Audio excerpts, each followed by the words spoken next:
Hey everybody, this is John McLaughlin. This is Dave Barnes. And welcome to Dadville. Dadville is a podcast where we talk about life, love, and the pursuit of awesome dadding. On today's episode, we talk with our friend, the ever-joyful, shining like a ray of sunshine, nicest human being you'll ever meet. On the planet, Mr. Andy Grammer. This was a great conversation. I love that guy. Everybody that I know loves Andy Grammer. I'm going to say right now, and say it. Go. If whatever you you're met Andy Grammer and you don't like him, that's you on need you. to sit and evaluate yourself. You got things going on that need to be talked about to someone professional. And you can listen to the rest of the episodes actually. We actually have some people who can help you. Yeah, we know those people. You know, Andy is one of those guys that interests me because when you sit and I've had the privilege of playing shows with him. We did a round together here in Nashville, and you sit across from him and he plays and sings, and it splits your brain in half because he's got some of the hookiest songs you've ever heard in your life that are extremely genuine, and he sings his face off. Yeah. He's just hooky as a person. Yeah, he is. He's just a big hook. He's a walking hook. And a hook. But he also is so insanely kind. Yeah. And I think one of the things I loved about this episode was hearing about his beginnings. Hearing how his family dynamics, hearing about his mom, but busking, how so much of this informed his attitude and his sense of benevolence, which just leaks out of the guy. Yeah. Hey, also, guys, FYI, there is some adult language in today's episode, just in case you're listening with little ears nearby, or you have little ears. We really loved this conversation with Andy, and we just didn't want anybody to be surprised. And we didn't want to teach your kids any new words today, because maybe you were planning on teaching them those words tomorrow. We don't know. So without further ado, you enjoy your time here in Dadville. Dadville. I don't know, do you guys have this? Where I'll go see someone who's amazing. Yeah. And they're amazing because they're doing their unique thing. Right. And you'll leave. Like I went and saw Coldplay, and I loved it so much. I was having such a good time. On the way we're leaving, not joking at all. I'm like, man, I think I need to incorporate rainbows. I think I need to incorporate more rainbows into my. Oh yeah. And then only till a week later, you're like, you're an idiot. Oh my gosh. Yeah. You have we were just talking about that. How Dave was like, do you ever you're working on a song, you're feeling good about yourself, and then you hear a song randomly, and you're like, I got to change everything. That I'm doing. Now that I have put it up against Billy Joel's piano, and it's always something that's totally different. And I said for me, it's always the day after I release a record. Oh yeah. Oh, Andy Grammer's got some new song, and I'm like, or the day you release yours, the album next to it. You're let me listen to that. Oh my God, this is the sound I was going for. Can we take my record down, please? Just take it down. I remember thinking, especially in the very beginning, that everywhere that it was like trying to go find a camping spot, and everywhere that I would set up. Yeah. Then as soon as I got set up, and I'm like, you know what, this feels good. I think I really like this. Then Chris Martin would come out and be like, I've been here for pretty much 10 years. And you're like, oh, totally. I'm sorry. You roll up all your shit. Yeah. And you keep moving down. Yes. You sit up somewhere else. You're like, Sarah Bareilles comes out. She's like, this is actually my vibe. It's been my vibe. Did you see it's called Sarah Bareilles Campground? Totally. And just keep moving and moving and moving. Yes. So I feel like that's one of the disciplines. To y'all's point, I have literally had to add this discipline in my life, be it a record or a live show, that I will go and I'm so impressionable. I am so impressionable that I will leave and be like, I need to start rapping during my acoustic set. Yeah. That's what I'm saying. Yeah. I'm going to kill this. Okay, and I have to tell myself, now, Dave, let's implement the 5-day rule. Yes. That if you feel this way after 5 days, and after 5 days, if you still want a confetti machine, go buy one. Get on Amazon. Yeah. I think it's probably the biggest compliment. That you can give, no doubt. Is when someone hits you with their uniqueness so hard that you question whether you are you. Oh my God, what am I doing? I think I should be them. I need rainbows. I need so many more rainbows. I need rainbows so bad. Yeah. All right, so Andy, let's do this. Let's kick this thing up. So I get to brag about you for a second. Oh my God. Yes, more than a second. You've done so much. Yeah, this is going to take some time. So just buckle sit up. Back. Okay, so can I start with you guys? I love you both. I'm a huge fan of you. Do you remember meeting me on 3rd Street? You don't even remember. Oh, I love this. He doesn't even remember. In L.A.? Because in L.A. Wait a minute. Oh yeah, dude. Like while you're playing? I'm a huge fan of John McLaughlin. Who is it? Huge. And your piano skills are bonkers. And your first record, I forget exactly. It was Indiana. Yeah. The song Indiana, I love. Oh my gosh. The piano on it One is of the gorgeous. best songs of all time. So you came and you like stopped and like quizzically looked at me, like just kind of flailing with my guitar on the street. I was probably thinking, man, I got to change everything. Oh my God. That's what it was. And I'm performing on the street and I see John McLaughlin come up and pause to watch me play my, attempt at songs at that point. And I'm being like, dude, I'm a huge fan. And I think no way. This I don't know if I actually story. gave you the CD or not, but that's totally true. Dude, that is true story. amazing. So what year would that have been? Man, that's a long time ago. That was probably, it's got to be like 7 years ago. More, maybe. Possibly. Long time ago. Yeah. I'm going to tell that story on stage every night from the rest of my life. Dude, so How good. can I bring up Andy? Did somebody just say Andy Grammer? I got a story about Andy Grammer. Yeah. And oh my God. You are, everybody, I mean, you're diddly dips are.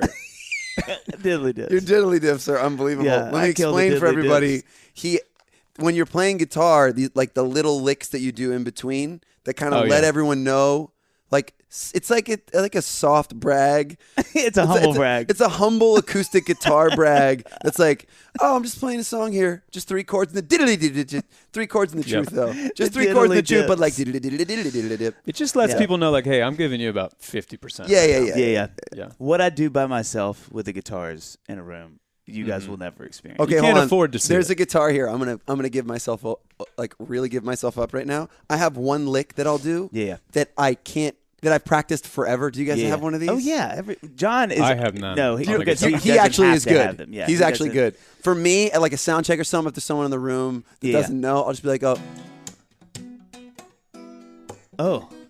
And I'll be like, oh, you got guitar's good? Okay, cool. Oh, cool, yeah. cool, And then he's cool. like, what? And then if he goes, I can keep going. Oh, no. Oh, guitar's good. Yeah. Guitar's he's fine. like, no, it's not good. You're like, yeah, we're good. He's Cool, like, no, cool, do cool. it again. You're like, no, I'm good. No, I think we're figure good. it out. Yeah. He's like, you're not plugged in. No, I think we got it. Okay, we got it. Anyway, I love you both. Okay, so Andy, that's very kind. Thank you. I'm gonna read a couple things that brag on you. So just buckle up. Okay, multiple platinum selling pop artist Andy Grammer is all about inspiring and empowering the world by communicating his truths through his music.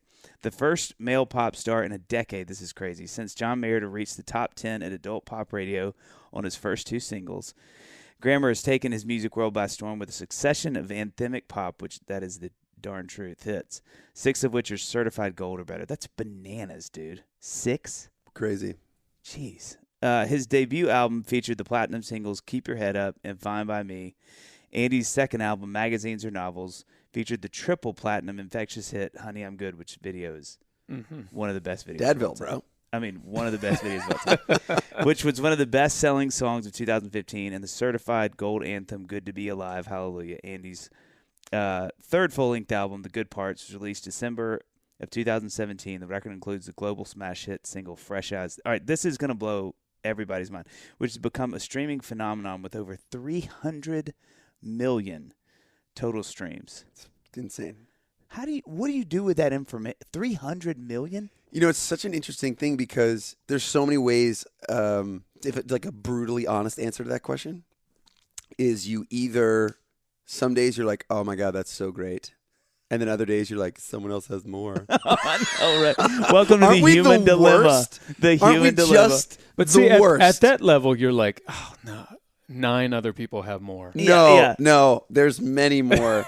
and I think that's like one of our dances as an artist is like just consistently being grateful for what you have. Yeah.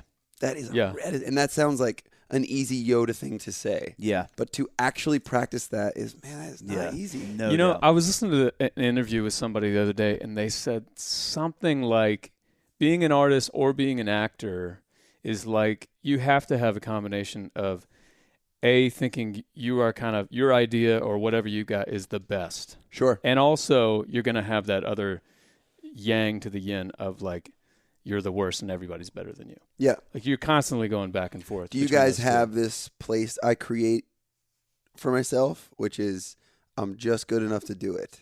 And I love it. Wow. Yeah. If you can stay there, then when the world, which it will tell you, no, you're not. Oh my God, you're the worst. I've literally had articles been like, worst show ever. Oh my gosh. In like major publications, right? Or you'll have someone else, like the part of the world will tell you like best ever. Yeah. And you're like, I know that's not true. Yeah. So there is these weird mental games you have to play as an artist where you just hang in the middle and know that you're here for a purpose and you do that. Yeah. And the world is going to swing in all these different directions. Yeah.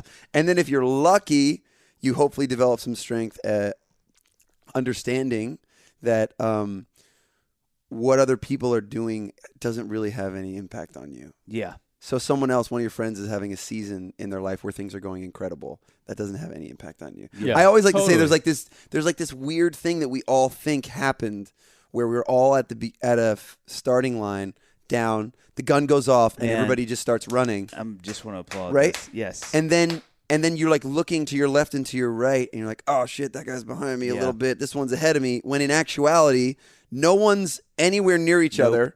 They're all guns are all going off at completely different times, and you're just like running past someone in the woods, and like judging where judging where you are based on seeing them run past you in a completely different direction. Yes. Oh man, and they've got like desert gear on. I You're know. Like nothing you're naked. You're buck naked. They've got like boots. You've got athletic shoes. And but literally, you're still going, they're beating me in this race. And they're running by, and you're like, "Don't take my cookie." It's like, chill. It has nothing to do with you. Like none of our purposes are like trying to take at away odds with each other. At odds with each other. That is the one thing that kept me sane when I started being an artist. Truthfully, I think God gave me the grace, and I don't know why He did, but to have just that perspective, and I was so thankful. Because like I'd hear a song, I'd hear, any number of my friends' songs and go, God, what a, and there'd be that moment where you're like, God, that's good. That is, but there was never this sense that I was like, he got there first. Because I think I just realized, Mayor Mraz, all my friends that were coming up, I was like, for me to sit down and go like, well, is he better than me? It's like, what? He grew up in here with this circumstances and these skills. It doesn't have anything has to do. nothing to do. And I think by the grace, because I think if I had not felt like that way, I wouldn't do it. I would have been so crippled by self-doubt. But I think for some gracious thing that God was just like, no, dude, like everybody's just doing their thing and enjoy it. And also, if you're attaching happiness to this, oh my gosh, you just don't get to be happy unless you win miserable. the Super Bowl. You have to win the Super Bowl, and then you're like, okay, you can be happy for a week. That's right. Back to business. That's right. Back to depression. That's right. It's like, nah, there's got to be another way. That's so true. Easier said than done. So, Andy, let's go back. Andy Grammer is born. Where in the world did you grow up? Like, what's your family? My dad is so great. Do you know my dad? No, I've never met him. Ugh. Well, my mom gets a lot of love because she passed away 10 years ago, and she was like a shaman, like legit. So I speak a lot about her in my music, and she's been a big part of my life, and a big part of my music. And my dad is a children's singer. Like, no way. Oh, he's unbelievable. He just started doing on Facebook. I just had a talk with him the other day, and now he's doing minute videos on Facebook every morning that will make your heart melt. Red Grammar. Oh, I got it. I mean, it's the ABCs of you. I think you're A1 grade, A beloved and beautiful, capable, caring, delightful, dependent. It's like so good. So I grew up with that. Okay. That's so like, he was doing music when this is my home base is my mother and my father writing kid songs. Which is all about heart and trying to raise better humans while also like over the dinner table being like, that's the hook, so it should probably be a little bit better. If it's the hook. So you're hearing this as a kid. Yeah, and I didn't really start understanding how lucky that was until recently, to be honest. Wow. Huh. That there were no blockages. I don't know about your stories. There were nothing holding back saying, yeah, go do art. You can make that a career. You can do this. It's like very possible. Mm-hmm. I would watch my dad leave, and then I'd go actually with him and see the nitty-gritty of, oh, okay, you're putting together your merch, and you're counting it at the end of the night. Wow. And I just this was just like given to me. Man. And so I was born in L.A. He was chasing it. Then we moved here. To Nashville. And then from Nashville, they moved to New York. So I got to New York at like 4. And from 4, okay, so here you were young. From 4 to 21 it was like upstate New York. No way. Where? In a place called Chester, New York. Okay. Yeah, small little like upstate vibe. And they were doing children's music. Well, my dad he was with a group called the Limelighters. It's like a folk group. And then that wasn't really his purpose. Okay. He knew, my dad has a much better voice than I do. I'm not joking. I don't believe I've got to hear this voice. I promise. I almost didn't go into it because I'm like, I can't sing like that guy. There's no way. How am I going to do this? So I really honor him in that, like what I'm saying before, of like trying to set up my tent, trying to find out like, what do I have to bring here? What's my thing? And how interesting it would be if he's trying to write all these pop songs and be this thing, and what came up was, you're supposed to be Mr. Rogers type. And like, would any 3 of us be able to do that? Wow. Honestly. Yeah. If that was your thing, could you own up to it and then smash it and crush it? Yeah. He's like Grammy-nominated children's singer. He's the best. No way. So I watched that happen. All like just, that's one of the cool things even going into Dadville already is like having my daughter, she's not going to do what I say. She's going to watch me. Wow. Do what I do. And so I got really lucky with a great, great dad. So when you guys are growing up in upstate New York, like where is he going to play? Is he playing like live shows? Yeah, he's playing live shows at like theaters to kids. He did these things called Red Days where he would everybody would wear red and learn all of his music. Albums called like Teaching Peace. And anybody I'll get interviewed a lot and they'll be like, "What the hell, dude? Why are you so positive? Like, where does this come from?" I'm like, "I promise. I just ripped everything from my dad." That is, of course, a question that I have on here. Yeah, it's all a carbon copy rip of Red Grammar. Yeah. Red Grammar. It's great. That's the coolest. First of all, it's the coolest name ever. Great name. Yeah. Red Grammar. So would he, like, when did you start playing music? Were you a part of the show eventually or what? I always loved to be on stage and in front of people. Yeah. And I can't, like you're saying, like with this artist, actors or singers, you kind of have to have this feeling that you should be in the light. Yeah. Which is like, you got to have a little ego. Mm-hmm. Yeah. That's dangerous. Exactly. Yeah. Because that can take you too far. Right. But I don't know, if you guys have it as well, when I'm watching someone, it hurts. In a good way. If they're doing it great, it's a mixture of hurt and depression and excitement. And well, you bring up Coldplay. I haven't had the guts to go see them yet because of what it will do to me. Okay, you know what I mean? It won't. And this is the thing, is like, you must. Because it's so good that it'll take me even further, and then it'll be fun. Yes. Yeah. And I know what you mean. There are people that are like, "Oh, I don't even want to go. I can't even listen to his new I don't record even yet. want to go." Yeah, but you still should, because once you get over that, you'll get there and you'll just be like so happy. Yeah. I forget what I was even saying. What was I saying? I was asking when were you a part of the show? Oh yes, so he brought me on stage and I'd sing like, "Fish to catch," and then I'd like step back, and he'd do his thing. And we're driving home. This is crazy. If my daughter does this to me, we're driving home and I'm like, he brings up this conversation. We're sitting in the minivan and it's just the 2 of us, and I'm like, how old are you, by the way? I don't know exactly. I'm terrible with anything like this. Somewhere between like 2 and 13. Oh my God. So if I had to guess, I'd say probably like 6. Okay. And I'm like, I'm going to need to be a bigger part of your show. No. I say this sincerely, and my dad like looks at me like, okay. You're like, look, if this is going to continue. I'm going to need to be a bigger part, because like Fish to Catch, I have so much more to offer than just Fish to Catch. Andy, you are kidding me. So he says, like, of course, there's like another pause. And then this little 6-year-old douchebag that I am, just being sincere, goes like, "I'm going to be bigger than you." You are kidding me. Can you imagine? And he's like, he'll talk about it now and he'll say like, it's what you want to hear from your son. Yeah. But it's also a little bit like, hey Dick. Recognize.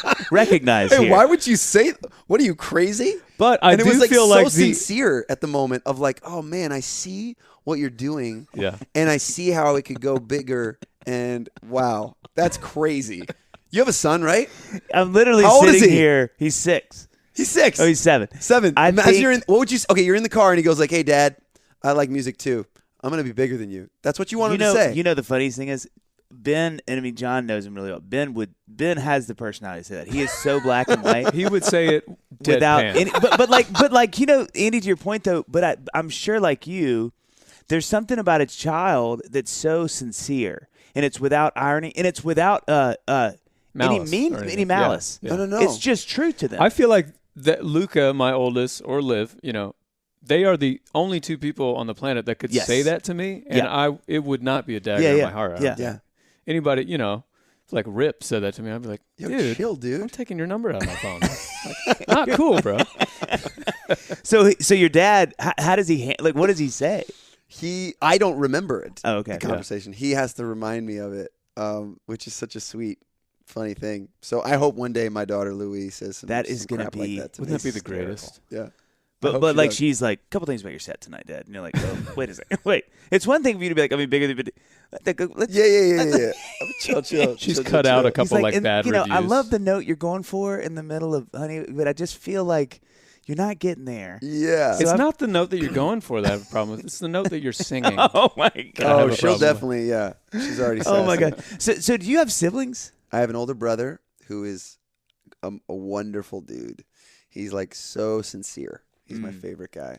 And where is he? He lives close to me. He lives about 30 minutes east of me in California. Okay. So he's in LA. Yeah. Where's your dad?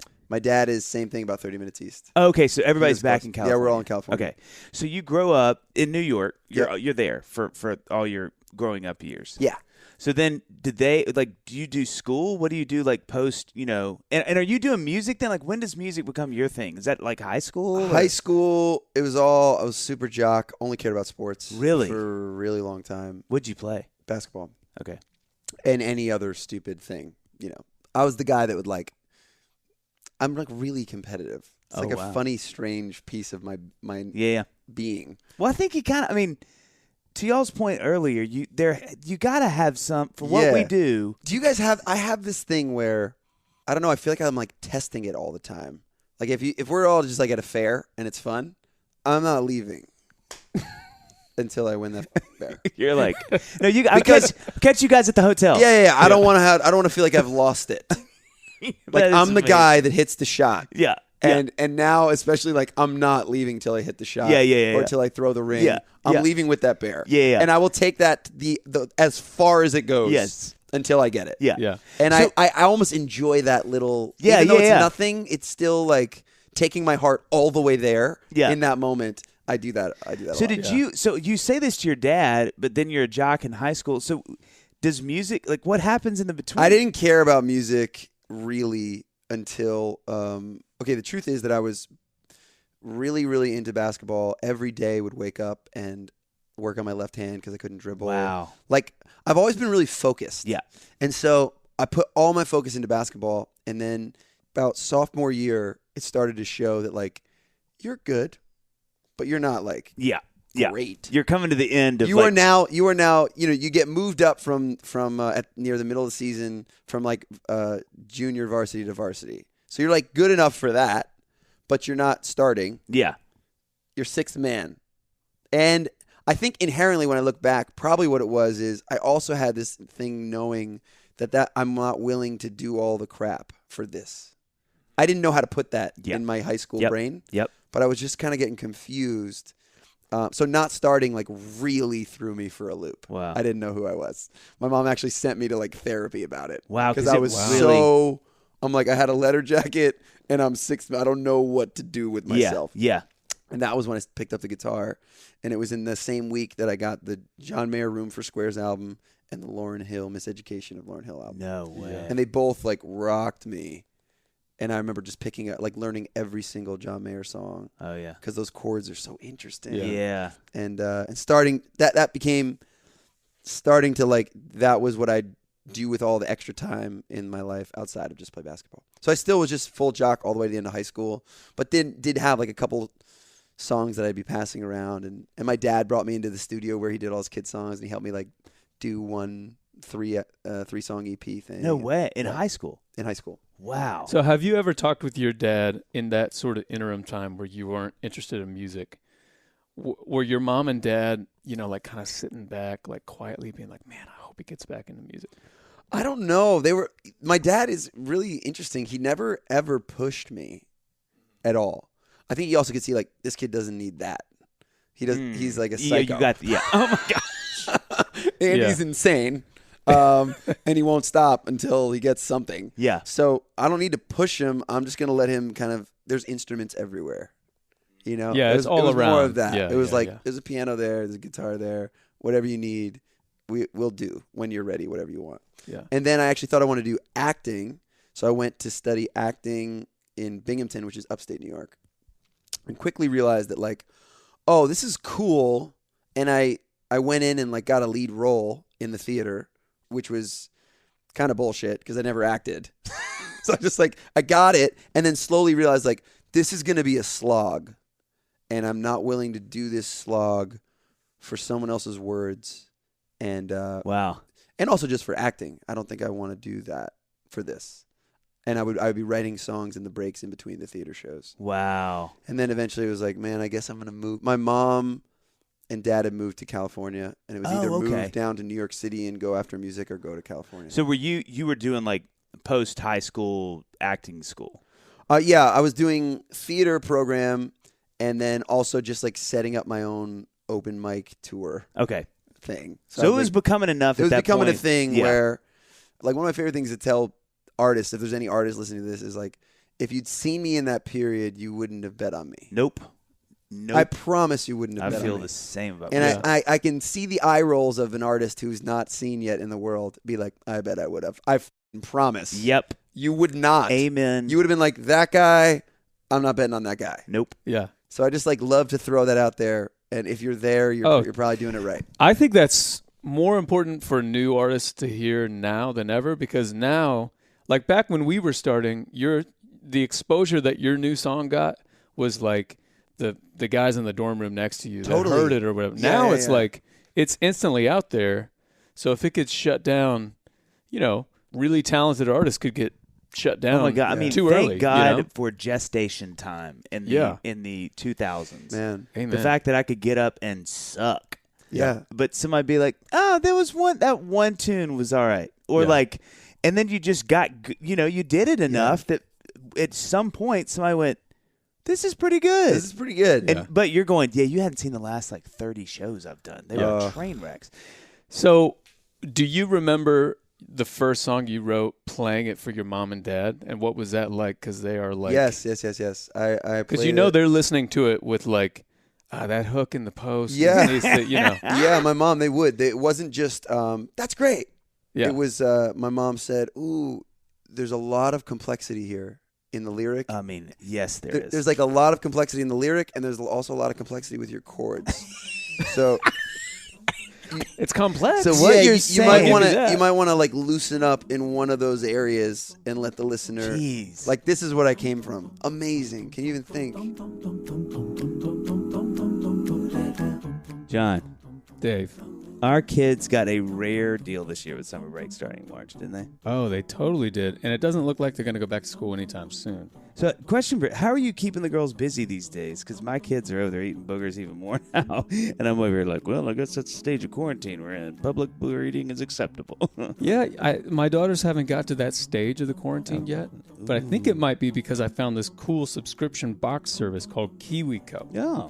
They get a box every month with an awesome new project for them to build and play with, and it keeps them pretty occupied. Wait, you can keep your kids occupied without them eating their boogers? Yeah. Oh. And I'm a little bit alarmed that you can't. As a parent, it's hard to find creative and new things to keep my kids busy. So hard. So instead of just beating up on each other and then emotionally beating up on my wife and I, especially in the summer. The even cooler thing is that each crate sent to my kids is designed for their ages. So my older one gets more complicated and challenging crates than my younger one. So it's perfect. That's amazing. It sounds like KiwiCo is redefining playtime by tricking kids into learning as well. Yeah, the projects are helping my kids build confidence, creativity, and critical thinking skills, and they don't even know they're learning it. You know what else is exciting about that? KiwiCo offered listeners of Dadville podcast a deal. If you go to kiwico.com/Dadville, you can get your first month of KiwiCo for free on select crates. That's amazing. Yep. So go to kiwico.com/Dadville. That's KIWICO.com/Dadville. Do it.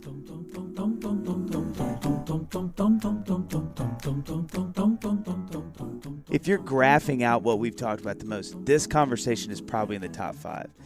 The idea that we as parents and musicians, like, what is it going to be like for our kids growing up with what we do? So I could talk to you about that for a day. Yeah. Just like, what was it like? They knew music. What is it like? Because yours didn't? No, I mean, no, not like that. Nothing. I mean, they loved music, which I'm thankful for. You know, John's dad played. Well, one of the things that we talk about a lot is like, you know, my parents in the morning, they got up, they went to work. You know, it's just a regular thing. Yep. Your dad was a pastor, so he went to the church. Yep. Now we're always like, when we're like sitting on our porch Wednesday at like 1 p.m. or whatever. Yeah. We're always like, what are our kids going to think when they get, you know, like when my daughters grow up and they marry some guy, they're going to be like, where are you going? Where are you going? Yeah. Every day you go someplace. Just hang out here with me. You have to go? My dad didn't ever go anywhere. Every day? Yeah. My dad was just kind of around. Yeah. And then he would leave for like a month and come back. But you know. Yeah. Was that kind of what your upbringing was like? Your parents were sort of... My mom was around a lot, and my dad would leave for long periods, and I was fine.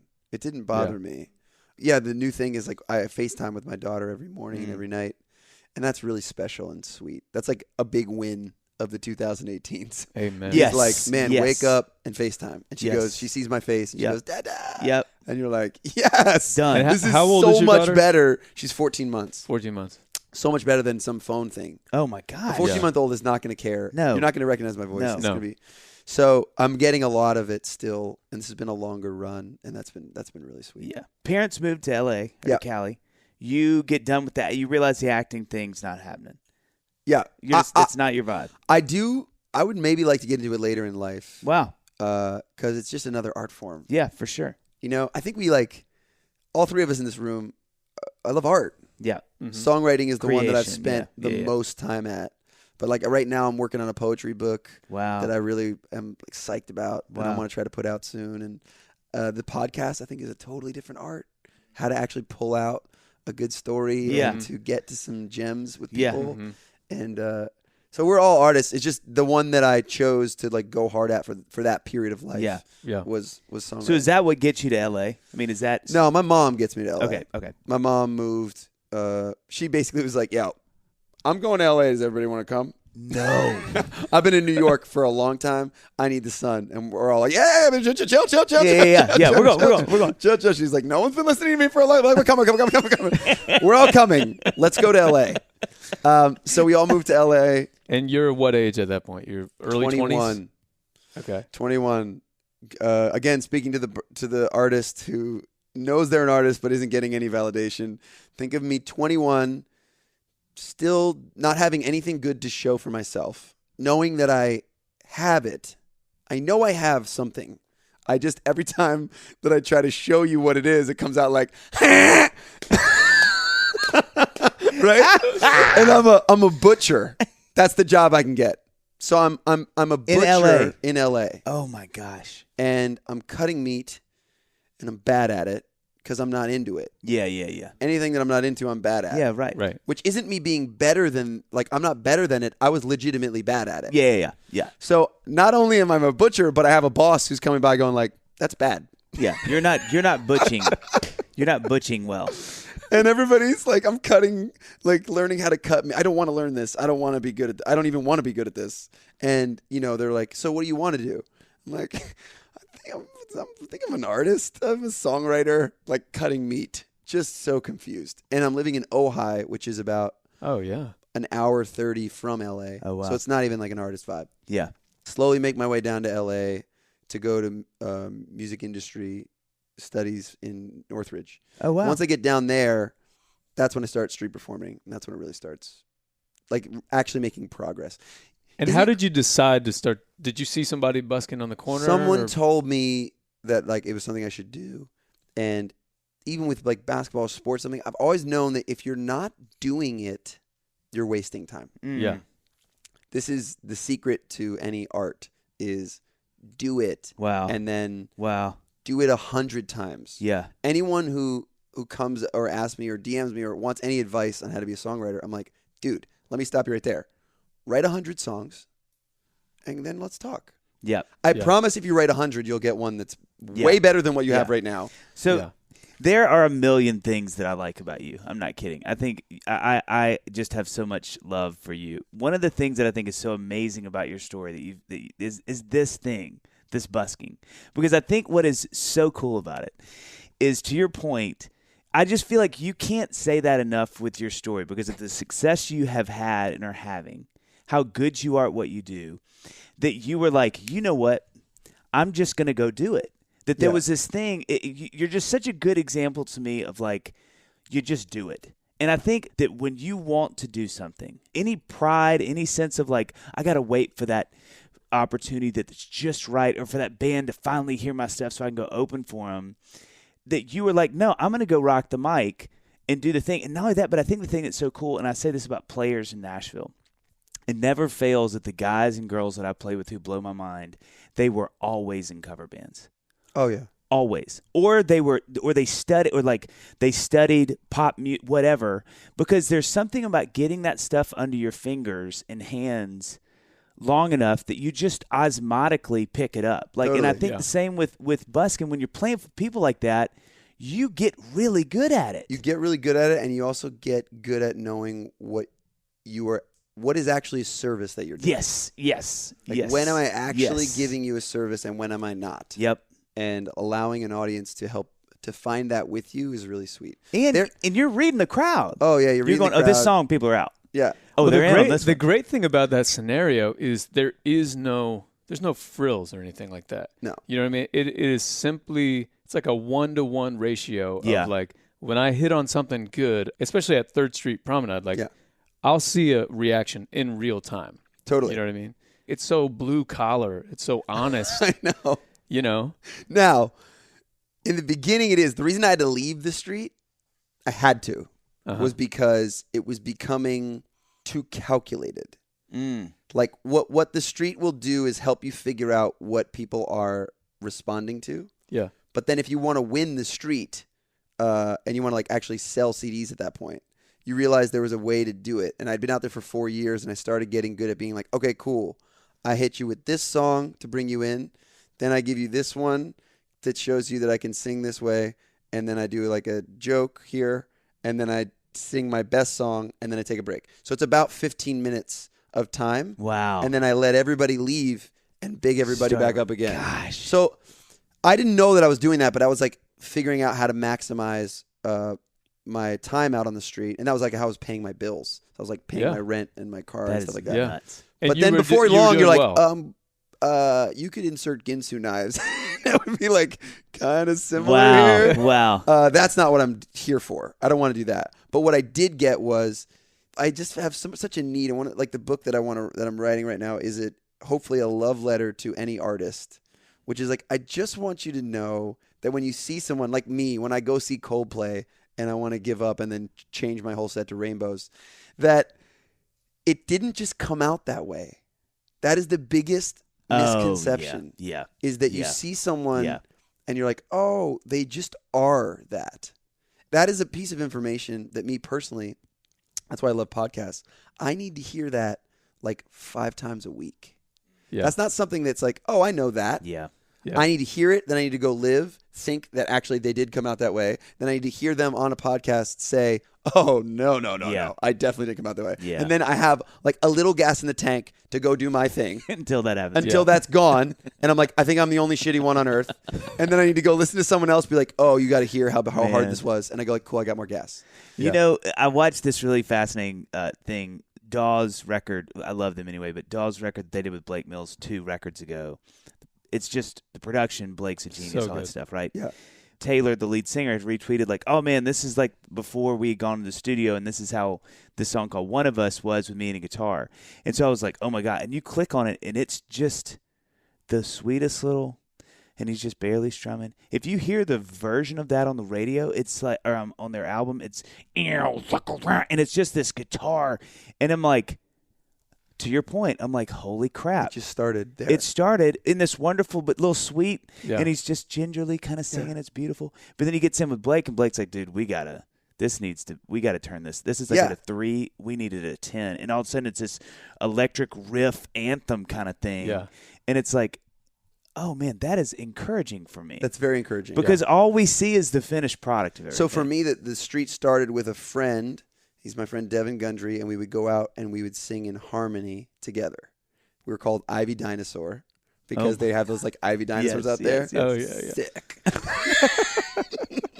And all of our songs were bad, except we had this Jimmy World cover that we'd sing in harmony, and there was a moment in that song where everybody would be like, whoa, this is good. So it wasn't mine. It was a cover of Jimmy World that's not a hit.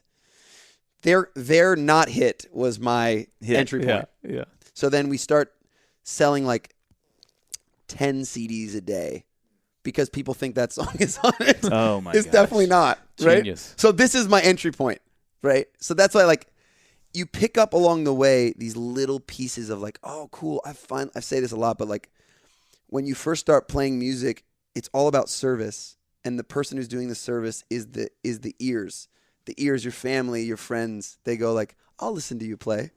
I don't really want to, but I like you. Yeah. So I'll do you a service of my attention. Yeah. And then you do it so much and you try really hard to figure out how you can actually turn that to where what you're doing, what you're playing, what you're singing is now being of service to somebody else. That is a really hard switch to actually get to happen. Wow. So when I was street performing for a very long time, you find all these little plot points over 4 years. That's another thing to keep putting out there. It's like, it wasn't like, oh, cool, 3 weeks in. Yeah. Now I got it. Yeah. No, 3 weeks in, I now have a cover of someone else's song that at the hook, people like kind of think is cool. Great starting point, I guess. Yeah. And then you just keep going. And then I found one cover that when I did it by myself and I would beatbox and do Apologize was big at the time. That got everybody. But I still didn't have my own. And then you write your own songs and you have like the verse is great, but you can tell you lose everybody at the hook. And it's like 4 years of this gets you to a place where my 15 minutes is being of service to you the whole time. Wow. And then you buy my CD. And then what happened was I went on a huge radio tour to promote myself, and I was in conference rooms with DJs and radio promoters and stuff. And they're like, all right, what do you got? I'm like, well, I actually have this 15 minutes that is pretty tried and true. Oh my gosh. It's enough to get someone to stop on the street and buy my CD. And I don't say this, but I just do it. Yeah, you know it. And then you get these people, these door openers to be like, that actually was good. Yeah. You got me. I wasn't expecting at 7 a.m. in like Boise, Idaho to be feeling something. But the same feeling that is, holy crap, dude, you know what? I don't know who you are. Here's $10 for a CD that I'm pretty sure is bad, is the same feeling that goes like, I'm going to play it, I think. Yeah. I think I'm going to play it on my station. Yeah. I know it's crazy, right? I think I'm going to play it. Yeah. It's the same thing. With it being LA, you had to have had some hysterical experiences or like, oh my God, that's so-and-so. Oh, yeah. Over those 4 years, right? We had Alec Baldwin. His daughter was like pretty psyched about what I was playing. Wow. So he gave me $100, which was game changer. Nice. Oh, at that dude, point. for sure. Yeah. Right? You're like living on, what, $700 a week? Barely. You know, just like with food and everything. And someone's just like, here's an eighth of your income. Like, not exactly, but like, dude, like, homie, let me upgrade you. I was like, yes, dude. Most of it was less like, I mean, the vast majority of time was just this stubborn playing to no one. Yeah. And still enjoying it. Yeah. If you can do that for 4 years, you got a shot. Yeah. If you can just get out there and play to no one all day, and then have 20 minutes where actually a crowd builds and everybody likes it, and then you sell all your CDs, and then they're gone, and then it's just more no one. I feel like the first 4 years of my career were that, except I never had the 15 minutes of anyone's attention. It was just playing to a lot of. I totally relate to playing to no one. Yeah, for that sure. is. I didn't realize that. I was isolated in like a tiny club. Where no one's coming. I didn't realize that I was busking across the nation at that point. That's really exciting. Okay, but now what psychs me up more than anything is when I see someone doing that. I had a show in Tampa, and we went out to get tacos, and we're coming back, and there's like it's going to be a great show. It's packed. Everything's awesome. And we're walking by, and there's this guy in a bar with no one. And he is just singing his ass off. Yeah. And I went in there, and I was like, yeah! Oh, my gosh. Yes, dude! I love you! Never give up! Don't stop! He's just like playing his song. He's like, I think this is your song cool, I'm man. playing right now. It was that type of stubbornness over your purpose. That pumps me up. Yeah. Was it from there that you got your deal? I mean, was it pretty much? I mean, my manager then came and saw me on the street. The first year with him was still my last year on the street. So he was like very. I mean, my manager's been singer. He's amazing. First thing he did was get a better rug, and a better you like. were kidding. Oh yeah, we were like, I love that. Let's figure this out. That Let's is like the best. really figure out how to maximize this situation, and better and cart. You guys are still together? Yeah, he's great. That's amazing. So then amazing. he took you around L.A. Is your deal out of L.A.? No, he took me around L.A. and I went to New York, and I'm signed to S-Curve in New York. Yeah. God, that's crazy. So is there anything that you miss from those days? Like as a performer, as an artist, do you miss anything about those days of busking? No. I feel like the cool answer is supposed to be yes. I've heard of like Passenger or Ed Sheeran being like, I'm going to go every once in a while, just go perform on the street. And I think you have to always be evolving. That was like the craziest challenge, right? There's like all these interworkings of you have to move every 2 hours. And so at the end, every even hour, you have to move your spot.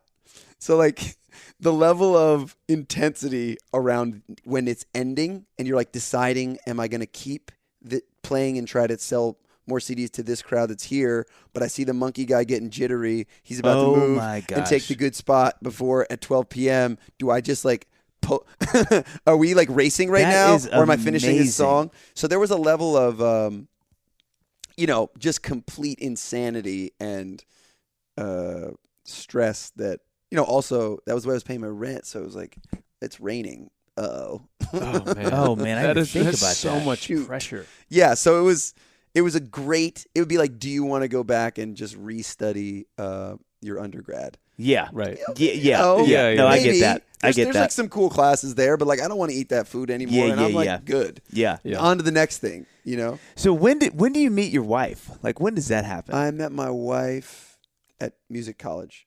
She's an amazing songwriter and singer, and honestly, everybody, she's about to put it out. I don't know when. By the time this comes out, it'll probably already be out. She wrote a song that's so good that she's gonna put a video out for. Wow. Tomorrow. Yeah. That's amazing. Anyway, I met her there, and we were like we were just friends for a long time.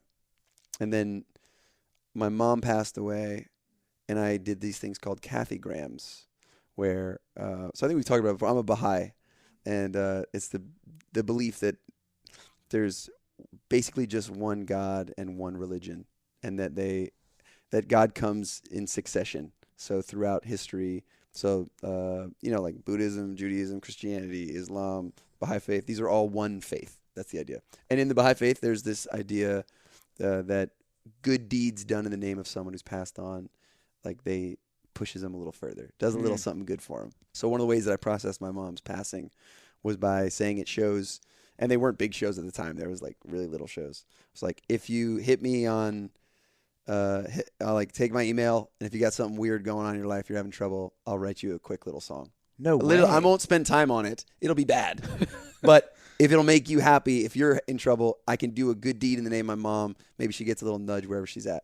So it was a really sweet thing where people would send me emails saying like, my daughter was born without arms and she's going in to get a back surgery. Oh my gosh. She said you'd write a song. I'm like, totally. And this like stream of consciousness, first thing that comes out, like, we got your back till you get your back back. Like, write it, send it off.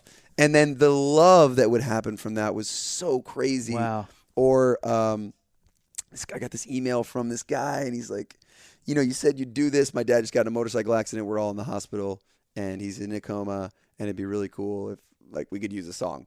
And he gave me all the names of his brothers and sisters, 5 of them. So I wrote this like quick song for them and sent it. And they said they'd put it on his lap and play it. Like the level of depth, that was like such a crazy period in my life when my mom passed away. Man. That life could be that deep. was nuts. That was the gift that it gave me. Her passing was like, whoa, you could have these interactions with strangers with such depth and love on a Tuesday. Yeah, right. It doesn't have to be only when your daughter's born. It can be like all the time. Yeah. So my wife was randomly watching someone's father who was passing away. She was like in the hospital being paid like almost like a babysitter to be there. And she's like, we got to write one of these songs. So that's how we met. Wow. And how long have y'all been together now? We've been together like 7 years, been married for 5. So we're kids. Was that always with like? Oh, yeah. I love kids. So you knew like when y'all were getting I together, want as like, many kids as I can possibly get out of her. Really? I don't know how many we're going to do because her pregnancy was really intense. Dude, yeah. But I would love, like, if we get to this is what I'm doing. I'm saying nobody tell her. I say really high numbers of kids. Yep. I feel we keep it high. Right. And then when she like settles for 3, I'll be like, I guess. Yeah. Fine. But you eventually. Yeah. It just keeps Love the number 11. up. Just keep it up. I'm like, man, like 8. I feel like maybe 8. Maybe 8, 7. I could go for 7. And then if we get all the way whittled down to 3, I'll be okay. Yeah, you're good. Yeah, you're good. John. Dave. Yes. You may not know, but I have a new secret to how I keep myself beautiful during these quarantine times. Man. Well, you may not know this, but I'm constantly thinking about how beautiful you are. I do know that. So please, you did know that. Mm-hmm. So please let me know your secret. Well, I'm a bit worried about keeping my dad bod beauty with how well this is working, honestly. But I found this new workout routine with Crossrope. Crossrope. Okay, tell me more, because I've been looking for something that I can do at home that's really effective, because I have lost all motivation with my standard cardio machine. I can tell. And since it's 100 degrees outside every day, it's hard to run. Except from your emotions. You're going to want to cancel your gym membership after you use this Crossrope, my man. Also, you can get a killer full-body workout in just 30 minutes. For example, I love pizza on the weekend. I do know that. You always make that joke. Well, I can eliminate the guilt of having the extra slice by using their full-body resistance technology in a jump rope. Oh, this is cool. Yeah. And their sleek design makes it easy to change out the weight of the rope so you can curate the intensity of your workout. Yeah, I put on the heaviest rope because, I'm awesome. Of course. And after 30 minutes, I feel accomplished. But even better, I feel stronger and energized. Like, when the Kool-Aid man bursts through the wall? I love it when he does that. Yes, yeah. It's kind of like that, but better and with a jump rope. Man, I haven't felt like that since ever. Mm-hmm. So I'm definitely going to shift my workouts to Crossrope. You will not regret it. And since we're among friends, okay, a little me to you thing, Crossrope is offering us $40 off Crossrope sets, plus free shipping. I bet you didn't see that coming. Yeah. No. Well, listen, you had me at hello, Dave, but now this makes it official. So all I have to do is go to crossrope.com/Dadville. That's it. Right? Yep. Crossrope.com/Dadville so you can be beautiful like me.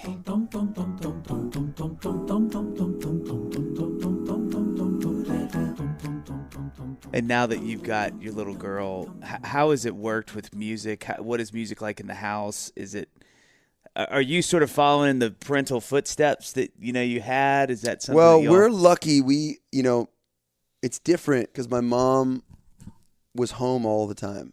And so her main job was raising us, which now going through it, I'm like, man, that is such a crazy sacrifice. And it's really sweet. And also just like a really hard job. Yeah. If you Oh, yeah. So we have some help. We have a nanny that comes and my wife gets to she works. She's an amazing songwriter. She's like just signed on to be like a talent producer on a TV show in LA. Wow. She's like crushing it. So it's not exactly the same, and I think that's okay. Trying to figure out what you keep from what you grew up with and what shifts a little bit. Yeah. I always like to do the new thing. I kind of want to have 3 because I know what 2 is. Yeah. Yeah. Yeah. What is it? I'm always curious with artists or anybody who has somewhat of a public platform and they have kids. Some people are like, my kids will never be on social media. Man, with those me, kids I can't stress help me it. out. Yeah. The people that do that, I'm like, do you know something I don't know? Why? I know. I feel a little bit guilty. So whenever I see somebody like you who's like, your family life is just a part of your... Yeah. I love that. I love it too. I do question, like someone who's so private about their family and their kids. I'm not judging them. I'm just wondering, like, do you know something I don't know? Yeah. Like we're literally Can you tell me why you're now. so scared? Because I don't know. I'm not scared, but should I be scared? Is there a setting in Instagram that I don't know about? Am I? She's just my favorite thing. Yep. So yeah. we talked about it first. We're like, it is a little bit weird for her to have everybody know her. When it wasn't her choice. Yeah. So I think at some point we'll have to decide when she can speak up for herself and be like, is this what you want? You want people showing up knowing like how your soccer game went last week. Do you want that or not want that? Right. But right now it seems to be just really She's sweet. got a merch table up. You're like, I guess you're enjoying it. No, it's fine. She's like, no, I will be bigger than you. I'm going to be bigger than you. So, gosh. So what has surprised you about being a dad? Like, what are the things that you just didn't either see coming or didn't know? You know what I mean? Like, is there anything that you're like, oh, so this is how this goes? Yeah.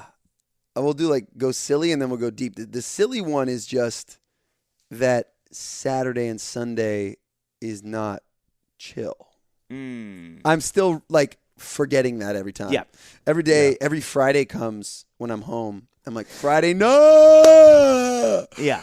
She's going to wake up at 6. It's the exact same thing. There's no different. Yeah. I'm going to be what Saturday means is it's wonderful and the most fun, and I'm going to be shot by 4 p.m. Yeah, done. If you're really giving your daughter the attention she wants, I'm up at 6, and because I'm gone a bunch when I'm home, my wife loves to sleep in, so I usually take her out of the house. So I'll like wake up at 6, pack her in the car, we go on a coffee date, and then we go to the park, and I don't bring her back till 10. That's like the biggest love that I can give my wife. Yeah. But when I do that, it's like I'm so tired. Oh my gosh. 4 or 5 p.m. I'm done. It's hilarious. So that is, I wasn't ready for that. I wasn't ready for Saturday and Sunday to be a completely different beast. Yeah, right. That is not chill day. Right. It's an awesome day. Right. But it's not Saturday. Never again. The deep part of it is I didn't know, this is what we do. We're like all in words. Like my whole life is in words. I love when you're songwriting and you like pick out a title that you haven't seen in that way before. And I imagine it in like sports, like there's like all these people sitting on the bench and someone's like, Sincerity, it's your turn, come on in. And Sincerity's like, oh shit, really, me? He like tucks in his shirt and he's like, this is my chance, don't fucking blow it. Good. You got this. Runs out. So the word that like really gets me is this word responsibility, which has always been such a lame word. And then such an awe-inspiring word when it comes to my daughter, that like God would give me this responsibility is so sweet. That I'm worthy of this responsibility of raising this human. That I'm her focal point for half the world. Yeah. Like all of men you're going to see based on how I treat you. Either you're going to push off of it, you're going to lean into it. This is like a really awesome responsibility that I just love the word now. I didn't ever love that word. That was, that's cool. So how does it, because we talk about it, John and I talk about this a lot, because I have one daughter, John's got 2.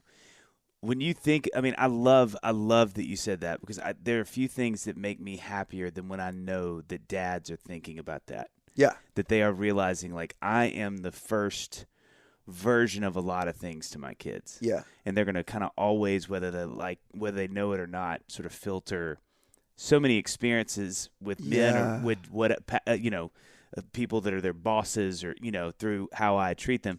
How does that affect how you think about her?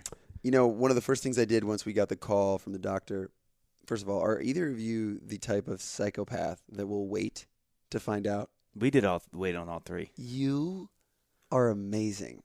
That's my wife, though. She That's was insanity. No, we could not wait. Yeah. Was it worth it? So here's the thing. Getting you in trouble. Yeah, she in there? No. Oh, she's listening. She knows. Yeah. She just came to the window. No, so basically, quickly, what happened is she said to me, "I'm not finding out. You can't," and was genuine. She was like, "So if you want to know, I'm fine with that." That's a risky game. But I was like, I'm not going to be able to keep that secret. And it's her call. It's totally her call. I respect but it. I will tell you what, and this is such a that guy thing to say. Let's do it. But that moment when you're in there and the baby comes out and you're finding out, it is like so cool. Truthfully, this sounds so cheesy, but I mean this as sincerely as I can say anything. Those 3 moments are probably in my top 5 moments of all time. Yeah, I'm sure. Because there's just this thing. And one, Annie actually called it right every time, which is really bizarre. Whoa. But, by the grace of God, we wanted 2 boys and a girl. And so it was just really cool that, like, you know, Ben comes out and it's like and that was big. Like we were hopeful that we would, because I'm a first boy, and it just felt like I think I know what to do with this. Yeah, like a first little dude.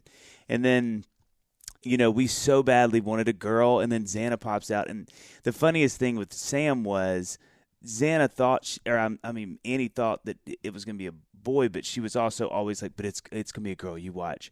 So he was especially sweet, because I think we were just like, oh, we want this to be a boy so bad. And we had just convinced ourselves it was a girl. Like, we were as sure as you could be.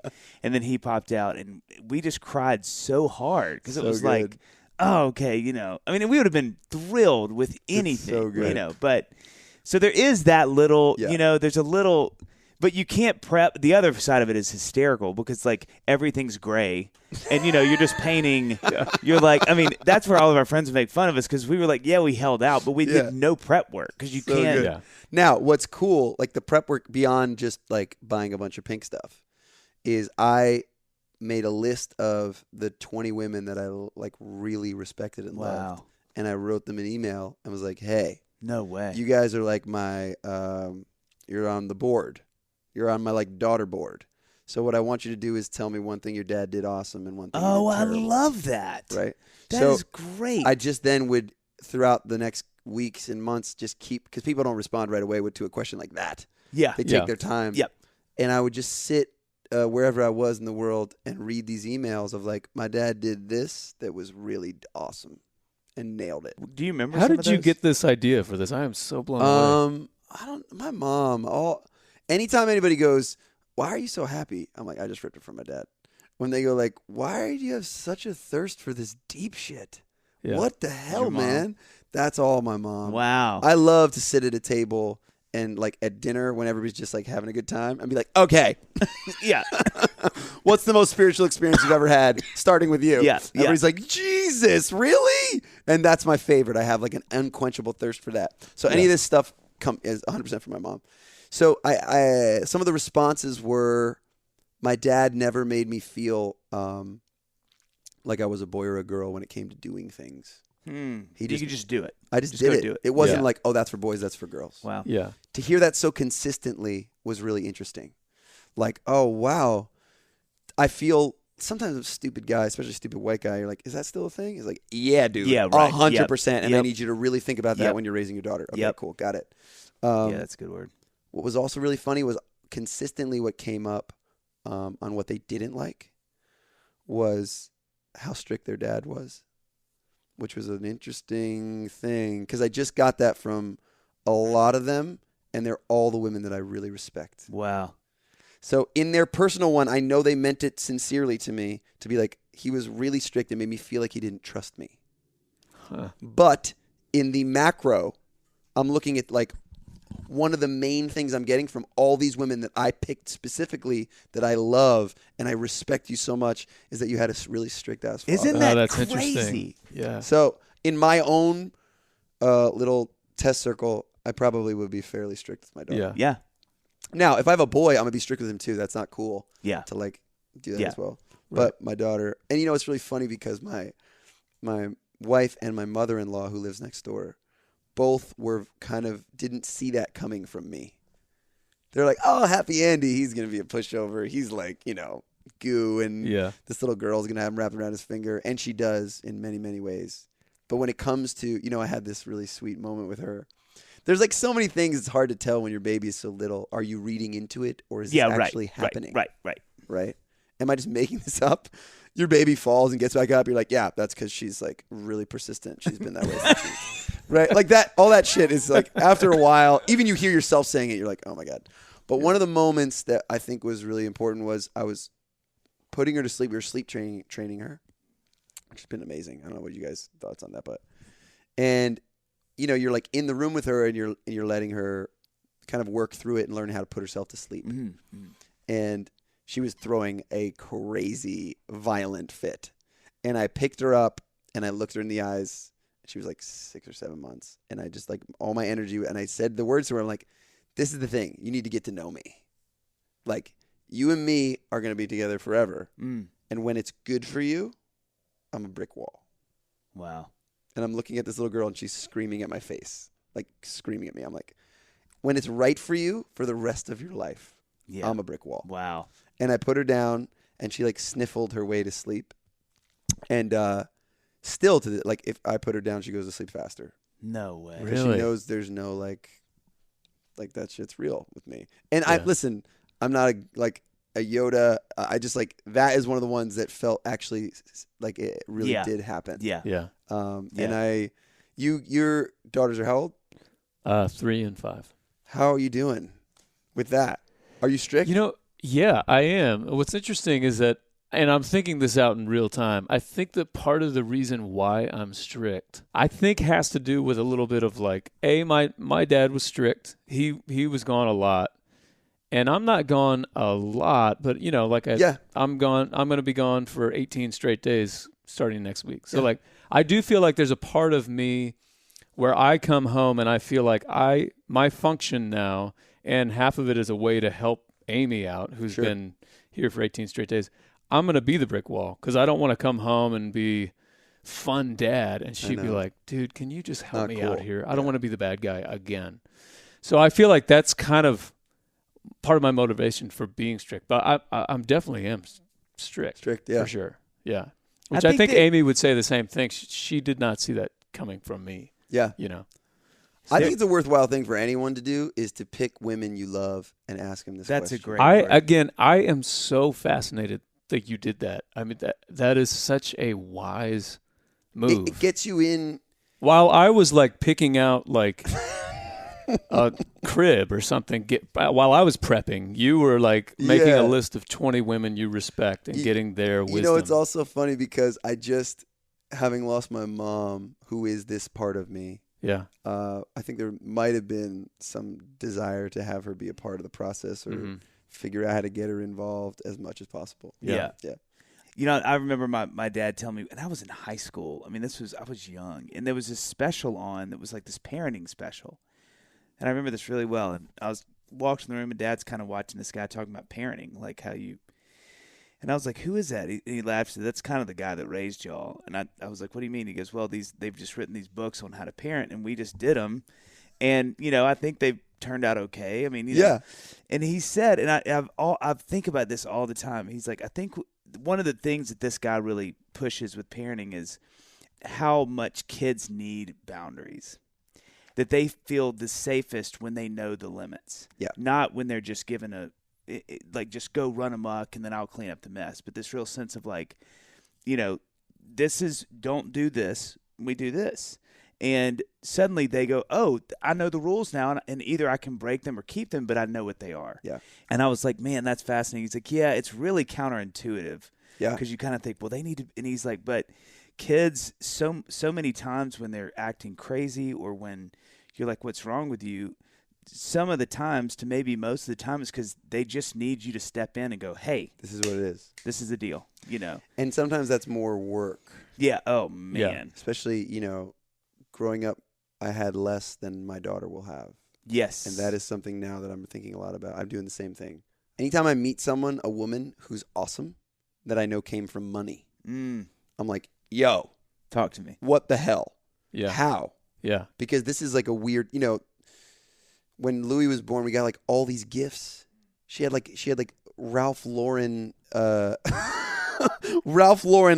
2-month-old baby pajamas. Yeah. And I'm like, oh man, this is a different beast that I really don't want to raise a little douchebag. Yeah, right. I know. You know what I mean? Yes. And so that's another piece that I haven't spent as much time on, but I'm really trying to, just figure out like, okay, so how do you do it? And one of the ladies that I really respect, she runs one of the organizations that I am the most involved with, which is called the Tahirih Justice Center, which is like a pro bono legal service for women seeking asylum in the U.S. Dang. Wow. Heavy stuff. Yeah. Hard to like bring up at a show. Yeah.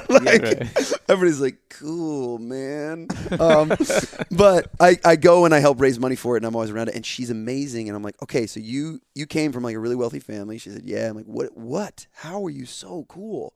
And she's like, my dad made me work for everything. So we would go buy all my clothes, but I couldn't unlock them to wear them until I got all the points. I'm no like, way. Points? She's like, yeah, we had all these chores, and they were all worth a certain amount of points. And I'd have to go do the chore and then go tell my dad, and he would tally the points, and then a certain amount of points. Like, a lot of times I couldn't, I like, didn't get the points in time for the season of the clothes. And I'm like, first, I'm like, genius, amazing, so awesome. Second, I'm like, I'm tired by how much that sounds. how much like work. The idea is great, but also he stuck to his guns. The actual work that you have to put in. Well, because you know that she came to him a million times crying, sweet little daughter going, Dad, I can't do it. I just have a party tomorrow night. No, just do that dress. I know. And you got to be the dude. I don't know. I know. That's interesting. These are all interesting things. 3 and 5. I'd love to. Yeah. That's great. They're the greatest. They are the cutest. And your daughter's so how old? cute. We have 6, 4, and 2, and she's 4. She's 4. Wow. Yeah, they're thick as thieves, the 3 of them. Yeah. I'm just waiting until they figure out that they can Lord of the Flies it. Where they're like, if we band when they figure together, out how the 3 much of us, power they have, we could really. I'm terrified. Yeah, you're toast, by the way, because they're so beautiful. You're screwed already, but yeah. Can I also just say something in passing? I wrote this down. I was like, I really want to make sure I say this. I think one thing that I also appreciate about you so much, and it's so funny because we spent some time together, not a lot of time together, but something that everybody has always bragged about you on is how kind you are. And I think there is few things that affect me more deeply than when people in our industry who are artists, who have had success, who are having success, are really kind.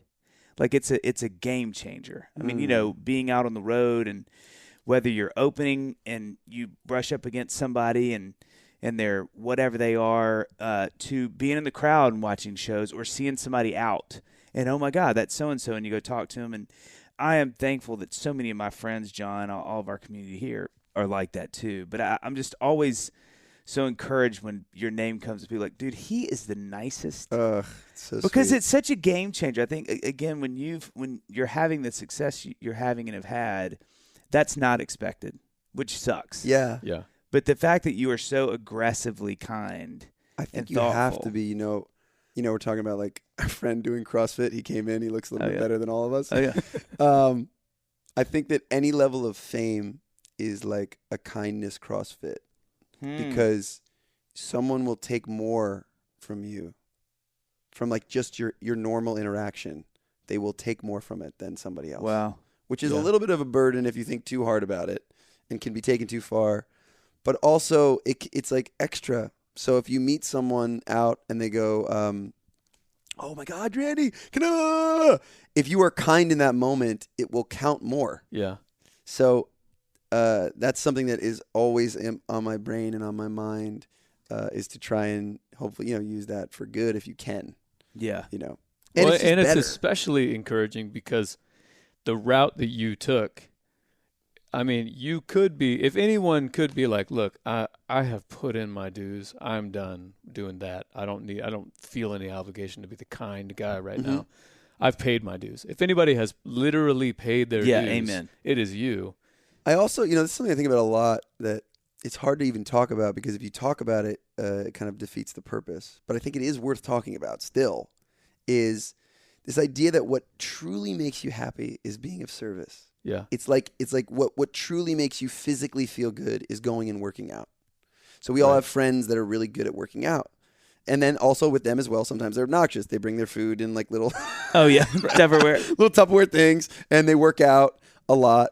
And people who are not in the workout zone are like almost annoyed. Like, why would you put that in my face? Yeah. So for me, the activities that make me truly happy, and I don't want to put them in people's faces, but they do make me happy. So even just by going after my happiness, sometimes I feel like I'm like that. But like being of service to the homeless, like in whatever city you're in, there's always an area that I see. Just happened on the last tour, on the last couple dates, where me and the band, we went to, it was like Marshall's, and bought like a bunch of stuff, and then just went out to this tent city and just hooked people up for like 20 minutes. And it was one of the best parts of the tour. Yeah. Anytime I'm starting to feel a little bit down, it's like I hit up my tour manager and be like, dude, I need a hospital to sing at. Yeah. Please. Yeah. These things are selfish in the action. Yeah. You leave these things remembering who you are, feeling psyched, everything's good. So it's the kindness piece is a little bit of a selfish move because it's almost like it's like CrossFit. It just keeps you up. Right. It makes you feel happy. Right. Yeah. Well, it's definitely authentic. Obviously, like you are walking the walk. But I remember, I have known of your music, ever since whenever that was. That first single came out 2010, 11. And I remember being out on the road. I think it was with Parachute. And Will Anderson showed me a video of you in your dressing room. It was just you and a guitar. You were playing like a snippet of something. And then that took it to the next level. I was like, oh, this is like ninja-esque talent here. But I didn't get a sense of, the longest sort of conversation that I got to listen in on was when you did the And the Writer Is interview. And I was traveling that day, and I was like on a layover in Dallas or something. And I listened to that whole interview, and it was you just have such a positive, you exude this light. And it is, you say that it's a selfishness, but I think you just do a good job of acknowledging that we can both benefit from having this outlook on life. Yeah. Totally. So, can I ask something before I leave? Yeah. Please do. Okay. So on my podcast, which I love, by the way. Thank you so much. Yeah. I ask everybody these questions. It's called The Good Parts. It's from a song that I wrote, but then I just realized I just want to go deeper with my friends, kind of like what we just did here. Yeah. And one of my favorite questions is, what's the most spiritual experience you've ever had? So, that's good. Go ahead. You go first, John. So this is not just a selfish way for me to tie this into our podcast, okay, let's do it. Dadville, but so I'm a Christian and I grew up in the church and I've known about Jesus my whole life. But when I became a dad, all of the phrases that I'd be singing in hymns and church and all the scripture that has these, we talk about our Heavenly Father all the time. All of that stuff to me, once I became a dad and felt this tangible, like, oh my goodness, this girl, little Luca, I will in a second jump in front of whatever moving thing for this girl. I will go to the ends of the earth. And I'm realizing, these are all the things that I have read my entire life in the Bible. This is all the stuff that Jesus is saying to me my whole life. So now, and it wasn't that I didn't get it before, or maybe it was that I didn't really get it before, but now I get it. Oh, that's really, I haven't heard it explained that way. Yeah. That all these, spiritual writings, you hear them and you understand them kind of. Well, because they're so grandiose. I mean, they're so I feel like the writers of the Bible are just constantly trying to, all right, well, let me explain it this way. It's like you're shackled and you have no freedom, and then he sets you free. Yeah. Okay, if that's not working, let me think of something else. Yeah. Okay, it's like you have 100 sheep and he loses one. He'll go after the one. Oh, that's not working either. Okay. That's not working either. Okay, let's go back to the shackles. No. Yeah. So, I just feel like my daughters are, they really stoke the fire. I love it. I mean, I feel like probably everybody would say this. There's so many, I think the older I get, the experiences, last night we were going upstairs and, it was raining outside. Annie and I had just gotten back from this Young Life benefit, which is a ministry Rip was at. Cool. But it's just a wonderful ministry. They give so much to high school kids, and it was just a really great night. I was just reminded of all the wonderful things that are sort of happening in Nashville. And we ended the night singing with Drew Holcomb and Rip, and all of us did covers because it's the 50th anniversary of Young Life. So they were like, hey, sing songs from 50 years ago. So we just did this quick little 30-minute set. Just a really fun night. You see all these people you love. And I literally sat before I went upstairs, and Annie was already upstairs. She was, a couple seconds ahead of me, and turned out all the lights downstairs. And I just stopped. And I was just like, this is crazy. I just thought, I'm so thankful for this life. The house and our friends and our kids. I was just so, overwhelmed. Yeah. I think the older I get, when we had Ben, especially with our first child, that moment, and with all three of them, it was just as big. But I think that first time, we just you're in the presence of something that is very otherworldly. Like you're watching your wife give birth to this baby, and all of a sudden, immediately, you're like, "Whoa! I feel different than 3 seconds ago." Yeah. And that'll never change. Totally. Like, I'm a different person now. So I think I would agree with John, but I think, something I'm so thankful for as I get older that I think kids help a lot with. And I'm not just saying that because the title of the podcast, but there's just this new perspective.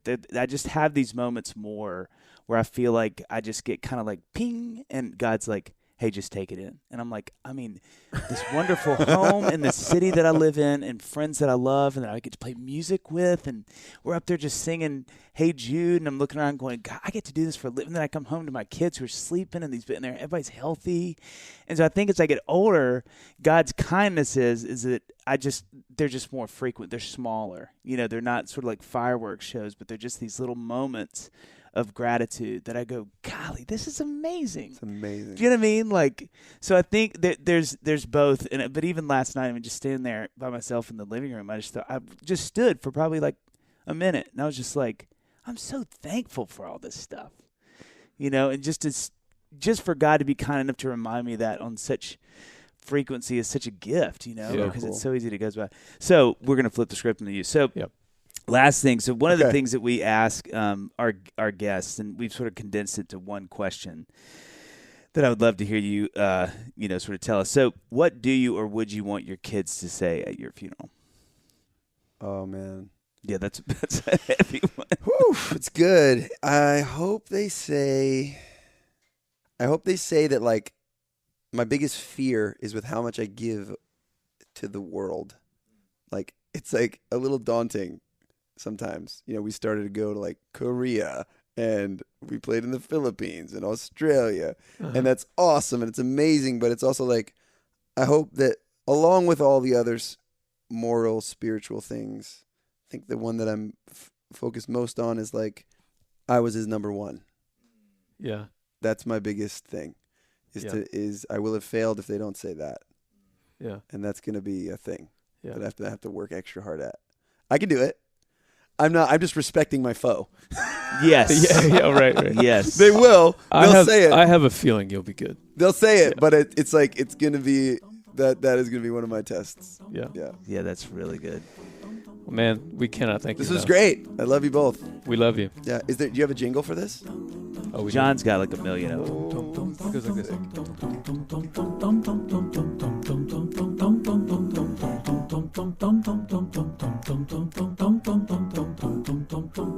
All you wonderful, beautiful, kind people, thank you so much for listening to the episode. If you have a second, please make sure to subscribe, rate, and write a review. Unless it's bad. Because that stuff really does matter. And please follow us on socials. You can find us everywhere at Dadville Podcast. Also, you can follow us each at Dave Barnes Music and at John McLaughlin to find out more about our music. Thanks for listening.